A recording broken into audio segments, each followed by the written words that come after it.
శుభ వివాహ కలెక్షన్స్, పెళ్లి షాపింగ్ పై భారీ బహుమతులు, పెట్టుబడి చీరలపై ప్రత్యేక ఆఫర్లు.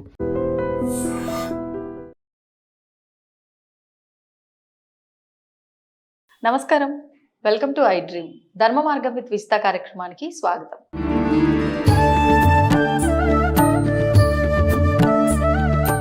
నమస్కారం అండి. నమస్కారం కన్నా ఈ సందర్భంలో ఇంకొక మాట చెప్తే బెటర్. జై శ్రీరామ్. జై శ్రీరామ్.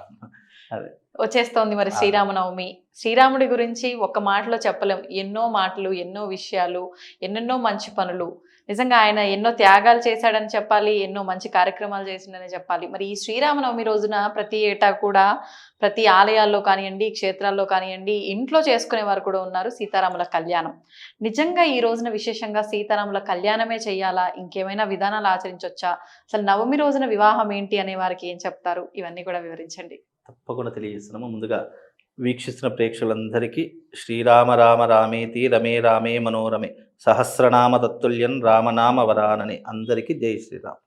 సీతారాముల కళ్యాణం ఎప్పుడు చేస్తాము? శ్రీరామనవమి రోజు అని అంటున్నారు. కానీ శ్రీరామనవమి రోజున చేసేది ఏంటి అంటే డోలోత్సవం చేయాలి, కళ్యాణం చేయాలి అని ఇక్కడ ఏ శాస్త్రంలో కూడా లేదు. ఆగమ శాస్త్రాల్లో కానీ ధర్మ పురాణాలలో కనుక చూసుకున్నట్టయితే శ్రీరాముడికి ఈ యొక్క చైత్రమాసంలో వచ్చేటటువంటి నవమి రోజున కళ్యాణం కాదు చేయవలసింది, పుట్టినరోజు. ఆయన పుట్టినటువంటి రోజు అది. కళ్యాణం చేయవలసింది రోజు కాదు. మరి కళ్యాణం ఎప్పుడు చేయాలి అంటే కనుక జ్యేష్ఠ శుద్ధ త్రయోదశి రోజున, జ్యేష్ఠ మాసంలో వచ్చే శుద్ధ త్రయోదశి రోజున రాముల వారి కళ్యాణం. మరి ఇప్పుడు ఎందుకు చేస్తున్నాము? అయితే ఎందుకు చేస్తున్నాము అని అంటే, పులిని చూసి నక్క వాతలు పెట్టుకున్నది అన్నట్టుగా తెలంగాణలో ఉన్నటువంటి సాంప్రదాయం ఏంటంటే, ఒకరు చేస్తున్నారు కదా మనం కూడా చేస్తే బాగుంటుంది. లేదు, భద్రాచలంలో నవమి రోజున కళ్యాణం చేస్తారు. భద్రాచలంలో చేసేటటువంటి బ్రహ్మోత్సవాలలో భాగంగా కళ్యాణం చేస్తారు తప్ప నవమి రోజున కళ్యాణం చేయాలని ఎక్కడా కూడా లేదు. నవమి రోజున మళ్ళీ భద్రాచలంలో డోలోత్సవం కూడా చేస్తారు, కానీ అది అక్కడే ఆచారం. కానీ ఎక్కడ కూడా డోలోత్సవం చేయరు. కానీ ఎప్పుడైతే శ్రీరామనవమి అనేటటువంటిది ఉందో అది స్వామి వారి యొక్క పుట్టినరోజు కాబట్టి ఆ రోజున చేయవలసిందంటే పుట్టినరోజు మాత్రమే చేయాలి, కళ్యాణం చేయకూడదు. కానీ మన ఆచారంలో అంటే భద్రాచలంలో కళ్యాణం చేస్తున్నారు కాబట్టి మనం కూడా కళ్యాణం చేద్దామని అలా ఆ యొక్క ప్రతిపాదనలో భాగంగా అదంతా విస్తరించి అందరూ కళ్యాణం చేయడం మొదలుపెట్టారు. ఆనవాయితీ ఏం లేదు ఇక్కడ. ఆనవాయితీ అనేటటువంటిది ఎట్లా ఉంటుందంటే, మన శాస్త్రంలో పురాణాలలో ఉంటే అది ఆనవాయితీ అంటాము.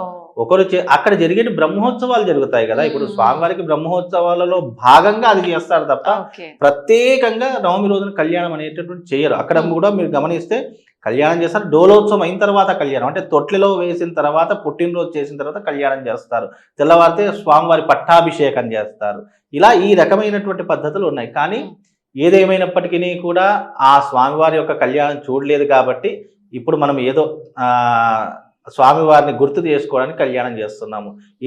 ఏదేమైనప్పటికీ కూడా మనం స్వామివారిని ఆచరణ చేసుకోవాలి కాబట్టి, గుర్తు చేసుకోవాలి కాబట్టి కళ్యాణము, డోలోత్సవం ఏదో ఒకటి చేస్తున్నాం. ఏది చేసినప్పటికీ కూడా ఆ స్వామివారి యొక్క అనుగ్రహం కోసమే చేస్తున్నాం. ఇక్కడ దోషం ఏం లేదు. కాకపోతే కళ్యాణం అనేటటువంటిది పుట్టినరోజుకు బదులు కళ్యాణం చేసేటటువంటిది మాత్రం కొద్దిగా ఆలోచించవలసిన విషయం అనేటటువంటిది ప్రజలకు తెలియజేసేటటువంటి అంశము. కళ్యాణం చెయ్యాలి అని అంటే మనకు జ్యేష్ఠ శుద్ధ త్రయోదశి రోజు రాముల వారి కళ్యాణం. మరి శివపార్వతుల కళ్యాణం ఎప్పుడు చేయాలి అని అంటే చైత్రమాస శుద్ధ త్రయోదశి రోజున శివపార్వతుల కళ్యాణం చేయాలి. ఇది ఈ మాసంలోనే కళ్యాణము. కాబట్టి ఈ సందర్భాల్లో అంటే పుట్టినరోజు వేరే, కళ్యాణం రోజులు వేరే. అంటే భగవంతుడికి సంబంధించినటువంటి కథలు చాలా మట్టుకున్నాయి.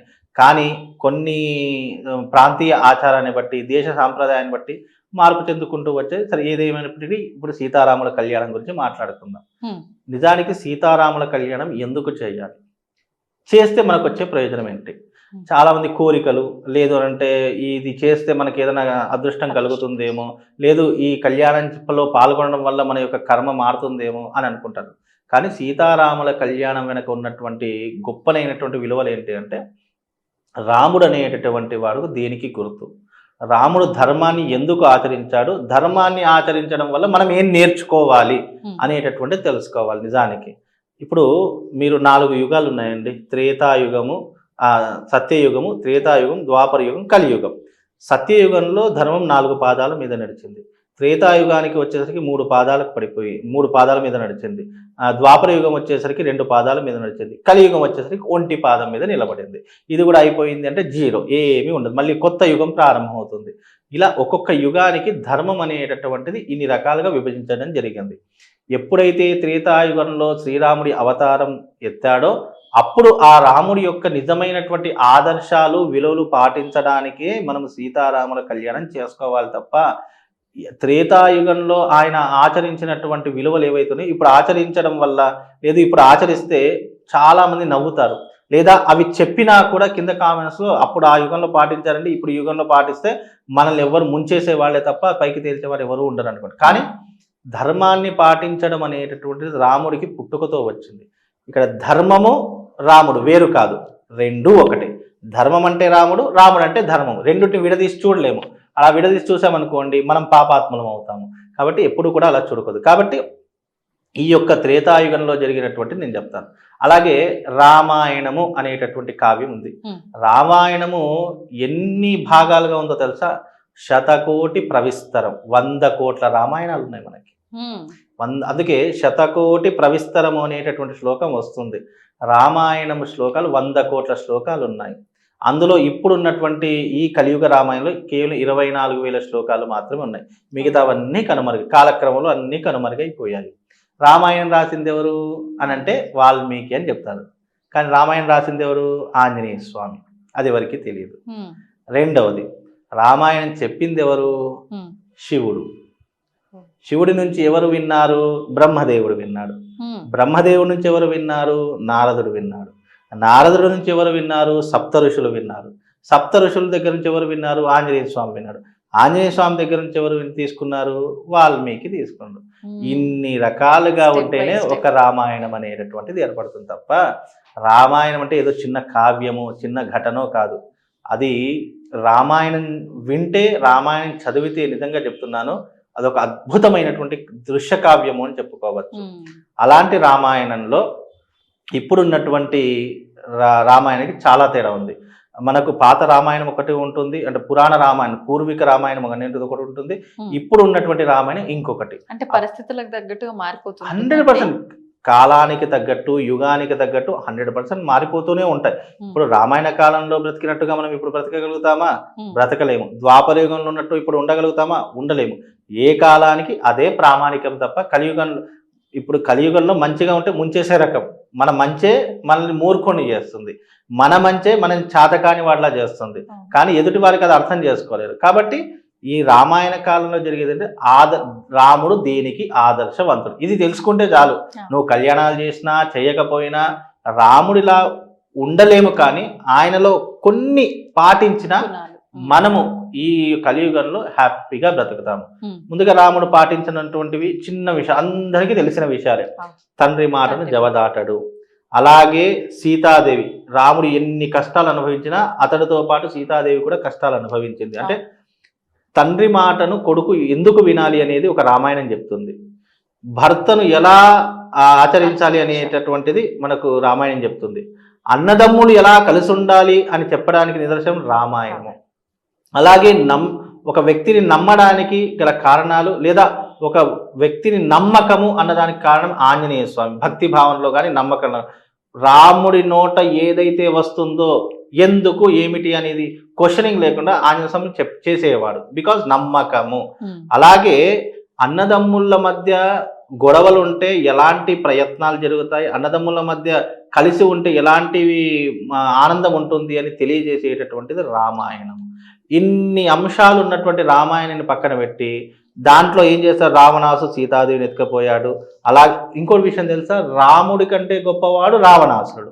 ఎందుకు అంటే అన్ని జ్ఞానాలు తెలుసున్నవాడు కదా. అన్ని జ్ఞానాలతో పాటు రాముడి కంటే వయసులో పెద్దవాడు, 10,000 సంవత్సరాల ముందు పుట్టినటువంటి వాడు. అలాగే రావణాసురుడు ఎందుకు గొప్పవాడు అంటే సద్బ్రాహ్మణుడు, త్రికాల సంధ్యాపరుడు, ఎప్పుడూ కూడా శివారాధన చేసుకునేటటువంటి వాడు, అలాగే బ్రహ్మ జ్ఞానాన్ని పొందినటువంటి వాడు, అలాగే తన చావుకి తానే ముహూర్తం పెట్టుకున్నవాడు రావణాసురుడు. నిజానికి అంటే రామాయణం చదివిన వాళ్ళకి అర్థమవుతుంది. రాముడు తన యొక్క యుద్ధానికి ముహూర్తం పెట్టాలి అని చెప్పేసి, ఎవరు ముహూర్తం పెట్టేటటువంటి చాకచక్యం కలిగినటువంటి వాడు జ్ఞానవంతుడు అని అంటే, అప్పుడు అందరూ అనేక పేర్లు చెప్పారు. బ్రహ్మను పిలుద్దాం, వద్దు. ఇంకా వేరే నారదుని పిలుద్దాం, వద్దు. ఎవరిని పిలుద్దాం స్వామి అని అంటే, రావణాసురుని పిలవండి. త్రికాల సంధ్యాపరుడు, అతను చాలా వేద పారాయణం చేసేటటువంటి వాడు, వేదాన్ని అవపోషణ పట్టినటువంటి వాడు, సద్బ్రాహ్మణుడు, ఆయనను పిలుచుకురండి. అదేంటి స్వామి, యుద్ధం చేసేదే ఆయన మీద, అలాంటి వాడు మన చావుకి యుద్ధానికి ముహూర్తం పెట్టమంటే పెడతాడా అంటే, లేదు నా మాటగా వెళ్ళి చెప్పు అని అంటే, అప్పుడు వానరులో ఒకనైనటువంటి దూత వెళ్ళాడు. వెళ్ళి మా రాముడి నుంచి ఒక సందేశం తీసుకొని వచ్చాం స్వామి, వినయంగానే అడిగాడు. ఎందుకంటే దూత ఎప్పుడైతే బ్రాహ్మణ దగ్గర వినయంగా వెళ్ళి, మా రాముల వారు ఒక ముహూర్తాన్ని నిర్ణయించడానికి మిమ్మల్ని ఆహ్వానించారు, మీరు తప్పకుండా రావాలి అంటే, సరే వస్తున్నాను పో. తెలుసు ఆయనకు, అయినా బ్రాహ్మడు శత్రువు పిలిచిన బ్రాహ్మడు ఇంటికి వెళ్ళాలి, అది బ్రాహ్మడి యొక్క కర్తవ్యం. కాబట్టి వెళ్ళాడు. వెళ్ళి చక్కగా రావణాసురుడు చక్కగా నుదుటి మీద విభూతి రేఖలు ధరించి సంధ్యావందనం చేసుకొని గాయత్రి ఉపాసన చేసి చక్కగా రాముడు దగ్గరికి ప్రయాణం అయ్యాడు. రాముడు, మీకు ఇంకో దీంట్లో ఇంట్రెస్టింగ్ పద్ధతి, రావణాసురుడు వచ్చాడు చక్కగా బ్రాహ్మణుడు. రాముడు రావణాసురుడి యొక్క కాళ్ళు కడిగాడు. కడిగి ఆ యొక్క సద్బ్రాహ్మణ్ణి ఒక ఆసనం మీద, అంటే మనం ఇప్పుడు చిగుర్చిలి, అప్పుడు ఒక ఆసనం మీద కూర్చోబెట్టి, నేను యుద్ధానికి ఒక ముహూర్తం కావాలి, నేను విజయం సాధించాలి అని చెప్పి ముహూర్తం తీయమని చెప్పాడు. తన చావుకి తానే ముహూర్తం తీసుకున్నాడు. విజయదశమి మీ ముహూర్తానికి అద్భుతమైనటువంటిది, ఆ రోజున యుద్ధానికి వెళ్ళండి, మీకు విజయం విజయం తప్పకుండా లభిస్తుంది అని చెప్పేసి అన్నాడు. రావణాసుడు తెలుసు, నా మీదనే యుద్ధానికి వస్తున్నాడు, నన్నే చంపడానికి నాకే ముహూర్తం అడుగుతున్నాడని ఎక్కడా కూడా పొరపాటున దుర్ముహూర్తం పెట్టలేదు, అద్భుతమైనటువంటి ముహూర్తం పెట్టుకున్నాడు. అందుకే రావణాసుడు చాలా గొప్పవాడు. మరి ఇప్పుడు నార్మల్ గా సామాన్యుల మాటల్లో చెప్పాలంటే, బుద్ధంతా బానే ఉంది, ఏం రోగం వచ్చిందమ్మా మరి ఇట్లా చేసిండు అని అంటారు. వాస్తవం. అంటే ఎంత బుద్ధున్నవాడైనా సరే గర్వం తలకెక్కితే ఎవరైనా అతపాతాళానికి పోవాల్సిందే. అన్నీ బాగానే ఉన్నాయి. తన రాజ్యంలో ఉన్నటువంటి వారికి ఇల్లు కూడా బంగారంగా ఉండేది. లంకా నగరం అంటే బంగారు నగరం. అది ఆ నగరాన్ని మనము అసలు కళ్ళతో కూడా చూడలేము, అంత బంగారు నగరం. కానీ ఒక్క స్త్రీ విషయంలో మాత్రమే పొరపాటు. స్త్రీ అనేటటువంటిది రావణాసుడి యొక్క జీవితంలో లేకపోతే అతడు ఇప్పటికీ, అతనికి ఎన్నో దేవాలయాలు కట్టేవారు, ఎన్నో రకాల పూజలు చేసుకుని ఇప్పటికీ కూడా లంకలో రావణాసుడిని పూజిస్తారు మీకు. అది కాబట్టి ఇక్కడ ఏమవుతుంది, ఒక స్త్రీ విషయంలో అంటే నీకు ఎంత చదువున్నా, ఎంత డబ్బున్నా, ఎంత పేరున్నా, ఎంత హోదా ఉన్నా, నీ గుణం వక్రబుద్ధి అయితే నువ్వు పాతాళానికి పోవాల్సింది. ఇది ఒక్కటి గుర్తు. అంటే అతని దగ్గర నుంచి నేర్చుకోవాల్సింది అది. రావణాసుడి దగ్గర నుంచి నేర్చుకోవాల్సింది ఏంటి, నీకు ఏదున్నా బుద్ధి వంకర ఉండి నువ్వు ఒక భార్య, ఒక పరాయి భార్య మీద నువ్వు దృష్టి పెట్టావు అంటే నీకు తెలివి ఉండే ఏం ప్రయోజనము, ఇంత విద్య ఉండే ఏం ప్రయోజనము, అది తెలుసుకోవాలి. కానీ రావణాసుడు స్త్రీని అపహరించాడు, రాక్షసుడు, అతడు దుర్మార్గుడు అంటే ఎక్కడ తెలుస్తుంది. కాబట్టి కొన్ని సందర్భాల్లో పురాణాలలో జరిగింది ఏంటి అంటే కథల్లాగా విని ఇందులో మంచేంటి చెడేంటి అనేది తెలుసుకోవాలి తప్ప, దుష్టుడు, దుర్మార్గుడు, రావణాసుడు కంటే నీచమైనటువంటి వాళ్ళు ఈ కలియుగంలో చాలా మంది ఉన్నారు. మరి వాళ్ళని ఏమనాలి చెప్పండి. కాబట్టి ఏ యుగానికి అదే ప్రామాణికం. వాళ్ళంతా మంచితనం ముసుగులో ఉన్నారు కదండి. అదే కదా. రావణాసురుడు ఒక స్త్రీ విషయంలో చెడ్డవాడయ్యాడు, కానీ నిజంగా అతని జీవితంలో స్త్రీ అనేటటువంటిది లేకపోతే రామాయణం లేదు, అసలు వాళ్ళ పుట్టుకే లేదు. కాకపోతే ఏంటంటే వాళ్లకు ఉన్నటువంటి ఏవైతే ఈ యొక్క జన్మలు ఉన్నాయో ఆ జన్మల్ని తొందరగా తీర్చుకొని మళ్ళీ వాళ్ళిద్దరు రావణ కుంభకర్ణులు ఎవరు అంటే జయ విజయులే. తప్పకుండా వాళ్ళని సంహరిస్తేనే వాళ్ళకు ముక్తి. మన జీవితంలో కాలచక్రంలో మనిషి చనిపోతేనే అన్ని భవబంధాలు తొలగిపోయి మన ముక్తిని పొందుతూ ఉంటాము. అలాగే రావణ కుంభకర్ణులు కూడా వాళ్ళు కూడా ముక్తిని పొందడానికి మాత్రమే ఈ యొక్క తతంగం అంతా నడిచింది.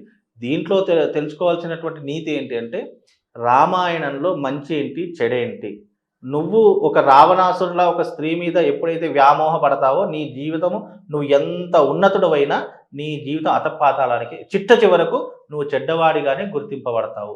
నువ్వు అందరికీ మంచి చేసి నువ్వు ఏ ఇద్దరికి తప్పు చేసినా నువ్వు చెడ్డవాడిగానే గుర్తిస్తావు. చెడు అనేటటువంటిదే గుర్తుపెట్టుకుంటావు తప్ప మంచి గుర్తు పెట్టుకోరు.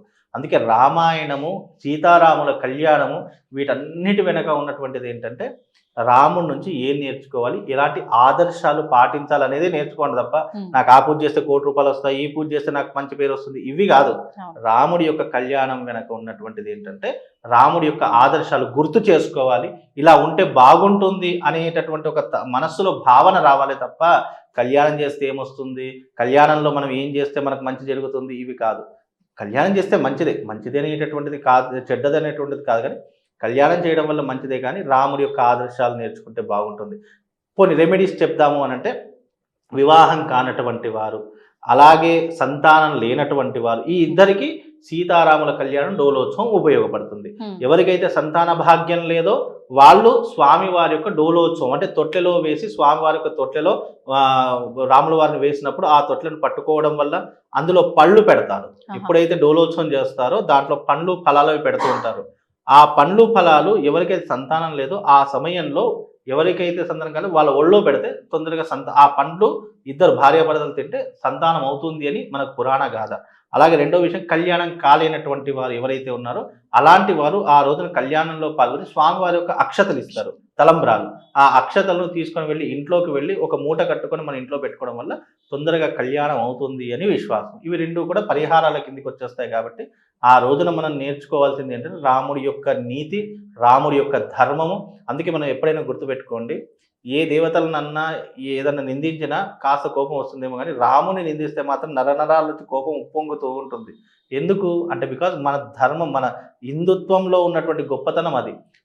మనమంతా కూడా ఆయన యొక్క బిడ్డలము అని భావిస్తాము. కాబట్టి రాముడు ధర్మాన్ని నిలబెట్టాడు. కాబట్టి అందుకే నేను చెప్తున్నా, మనిషి మరణించినా ఆయన చేసిన మంచి ఇప్పటికీ చిరస్థాయిగా ఉండాలి అంటే నువ్వు ధర్మం కాళ్ళు పట్టుకుంటే ఆ ధర్మం నువ్వు ఉన్నా లేకపోయినా అది నిరంతరం నిన్ను జ్ఞాపకం చేసుకుంటూనే ఉంటుంది. అందుకే చెడ్డవాడైనప్పటికీ కూడా ఎంతో మందికి విగ్రహాలు ఎందుకు కట్టారు, వాళ్ళ మంచి చెడ్డదంతా పరిచిపోయి మంచిని గుర్తు చేసుకోవాలని చెప్పి చాలామంది విగ్రహాలు పెట్టారు ఇప్పటికీ కూడా. ఎందుకు అని అంటే కనుక వీళ్ళు దేశం కోసము ధర్మం కోసము నిలబడ్డారు అని ఒక చిన్న దాంతో. అందుకే వాళ్ళని ఇప్పుడు కూడా ఎందుకు గుర్తు చేసుకుంటామంటే ధర్మాన్ని పట్టుకున్నటువంటి, అంటే ధర్మో రక్షతి రక్షిత అని మనం వింటాము. ధర్మాన్ని కాపాడితే ఆ ధర్మం మనల్ని కాపాడుతుంది అని వింటాము. ధర్మాన్ని కాపాడాలంటే దాని అర్థం ఏంటి అంటే కనుక నువ్వు ఎప్పుడు ఒక చెంప మీద కొడితే ఇంకో చెంప చూయించాలని కాదు.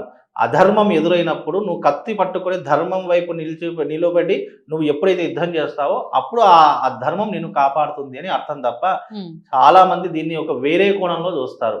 అందుకే ఒక ఛత్రపతి శివాజీ మహారాజ్ని ఆదర్శంగా తీసుకుంటాము, అలాగే మనము ఝాన్సీ లక్ష్మీబాయిని ఆదర్శంగా తీసుకుంటూ ఉంటాము. ఇలా గొప్ప గొప్ప వీరులు ఎంతో మంది ఉన్నారండి. ఆదర్శము అనేటటువంటిది రామాయణ కాలంలో అది మనకు ఉపయోగపడుతుంది. అందుకే రామాయణ కాలం చాలా దూరం ఉంది. ఇప్పుడు మనము ద్వాపర యుగాన్ని ఆదర్శంగా తీసుకుంటున్నాం తప్ప రామాయణాన్ని ఎవ్వరూ ఆదర్శంగా తీసుకోలేదు. ఈ సీతారాముల కళ్యాణం రోజున రామాయణం తెలియకపోతే తెలుసుకోండి. అంటే ధర్మం ఏంటో తెలిస్తే అప్పుడు మనం ఏదైనా ఆచరించాలా లేదా అనేది తెలుస్తుంది. కాబట్టి ఈ రామాయణంలో ఈ సీతారాముల కళ్యాణంలో అందుకే నేను ప్రతి ఏడాది సీతారాముల కళ్యాణం చేసేటప్పుడు తప్పకుండా ఈ కళ్యాణంతో పాటు ఎందుకు చేస్తారు, ఇది చేయడం వల్ల మీకు వచ్చే ప్రయోజనం ఏంటో అనేది కంపల్సరీగా చేస్తున్న ప్రతి ఒక్కరూ వచ్చే వారికి చెప్పాలి. ఎందుకంటే మన హిందుత్వంలో ఉన్నది ఏంటంటే పండుగలు పబ్బాలు ఉన్నప్పుడే మంది కనిపిస్తారు తప్ప మిగతా విషయాలు కనిపించరు. చెప్దామన్నా ఎవరు రారు, ప్రవచనాలు చెప్దామన్నా కూడా వినేటటువంటి స్టేజ్లో ఎవరు లేరు. అది ఒక సినిమానో లేదంటే ఈవెంట్ ఫంక్షన్కి వచ్చిందంటే వేల మంది జనాలు వెళ్తారు తప్ప నువ్వు ఏదైనా ప్రవచనం చెప్తున్నావు లేదు అని అంటే ఏదైనా మంచి విషయాన్ని చెప్తున్నావు అంటే ఎవరు దగ్గరికి రారు. కాబట్టి ఇలాంటి సందర్భాల్లోనైనా ప్రజలకు అవగాహన, అవేర్నెస్ కావాలి. నువ్వు రాముడి కళ్యాణం చేస్తున్నావు, ఓకే, దేనికోసం చేస్తున్నావు, ఎందుకోసం చేస్తున్నావు, ఇది చేయడం వల్ల నీకు వచ్చేటటువంటి ఏంటి అనేది తెలియజేస్తే మన జీవితం హ్యాపీగా ఉంటుందండి. అంటే ధర్మాన్ని వినడంతో పాటు ఎంతో కొంత మనకు తెలిసి ఉండాలి, అవగాహన ఉంటే మనం ఎంతో కొంత మారేటటువంటి అవకాశం ఉంటుంది. రాముడు అనేటటువంటి వాడు ఆదర్శంగా ఉండడానికి రీజన్స్ ఏంటి అనేది నువ్వు తెలుసుకుంటే నీ జీవితంలో అందులో కొంత భాగం 0.1% నువ్వు ఆచరించినా నువ్వు గొప్పవాడు అవుతావు అని తెలుసుకునేటటువంటిదే రామాయణము. ఈ మధ్య కాలంలో అంటే మీరు ఇందాక చెప్పినట్టు రామాయణం అనగానే రావణాసురుడు ఇట్లా సీతమ్మని ఎత్తుకెళ్ళాడు, అవును. అంటే తప్పులు వెతికే వాళ్ళే ఎక్కువగా కనిపిస్తారు. అవును. ఇవి ఇప్పటి వరకు వింటూ వస్తున్నాం. అవును. గత కొన్ని సంవత్సరాల నుంచి జరుగుతున్న చర్చ శ్రీరాముడి ప్రవరకు సంబంధించి అవును. భద్రాచలంలో ఇలాంటి మార్పులు చేస్తున్నారని దాదాపు నాకు తెలిసి 11-12 సంవత్సరాల అవును. నుంచి చర్చ జరుగుతుంది. అవును. ఈసారి ఇంకా ముమ్మరంగా సాగుతోంది ఆ చర్చ అని ఒక వార్త వినిపించింది. అవును. ఏంటండి అంటే పేరులో కూడా మార్పులు ఉంటాయి? అసలు శ్రీరాముడి పేరేంటి, ప్రవరేంటి అసలు? లేదండి, మీకు ఎప్పుడూ కూడా మార్పు అనేటటువంటిది ఉండదు. అంటే కొంచెం తెలిసి తెలియనటువంటి అజ్ఞానులు ఉంటారు చూసారా, అలాంటి వారి వల్ల ఇలాంటి అనేక రకాలైనటువంటి విమర్శలు అనేటివి ఎదుర్కోవాల్సిన పని ఉంటుంది. శ్రీరాముడి యొక్క ప్రవర అంటే ఏంటి? తాత, ముత్తాత, వంశము ఇవన్నిటినీ కూడా ప్రవర రూపంలో చెప్పేటటువంటిదే ఈ యొక్క అర్థం వస్తుంది తప్ప, దానికి మళ్ళీ ప్రాంతీయాన్ని బట్టి ఆచారాన్ని బట్టి ఒక్కొక్కరు ఒక్కొక్క రకంగా చెప్పేసరికి అక్కడ ఏమవుతుందంటే వేరియేషన్ వస్తూ ఉంటుంది. కాబట్టి శ్రీరాముడి యొక్క ప్రవర అనేటటువంటిది ఒకే రకంగా ఉంటుంది. అది ధర్మంలో కానీ ఎక్కడైనా ఒకే రకంగా ఉంటుంది. అంటే ప్రవర అంటే ఏంటి అని అంటే గనక రాముడు ఎవరి కొడుకు, ఆ రాముడు కొడుకు ఎవరి కొడుకు? దశరథుడు కొడుకు. దశరథుడు ఎవరి కొడుకు? ఆ దశరథుడి యొక్క తండ్రి ఎవరు? ఇలా మూడు రకాలైనటువంటి వంశాలు రావడంతో దాని ప్రవర అంటాం తప్ప, అంతకు మించి ప్రవరలో ఏ రకమైనటువంటి ఇవి ఉండవు. కాకపోతే తెలిసి తెలియనటువంటి వాళ్ళు దీన్ని హైలైట్ చేయాలి అని చెప్పేసి ఇలాంటి కాంట్రవర్సీలు తీసుకొస్తారు. ప్రవర ఎక్కడైనా ఒకటే ఉంటుందండి, అందులో పెద్ద ఇబ్బంది ఏం లేదు. ధన్యవాదాలు. దీన్ని తవ్వండి, తవ్వుతూనే శివలింగం. పరమాత్మకు జీవా సరే దాన్ని అట్లా కప్పేసేయండి, చూపించదండి. Krishna is there. మూర్తి పూజ కాదు, సాక్షాత్ బ్రజేంద్ర నందన భగవాన్ ఉన్నారు మూర్తిలో. ఏమీ ఆశించకుండా ఆరాధించే వాళ్ళు కూడా ఉన్నారా ప్రభుజీ? నిజమైన భక్తి అంటే మనకు తెలియదు కాబట్టి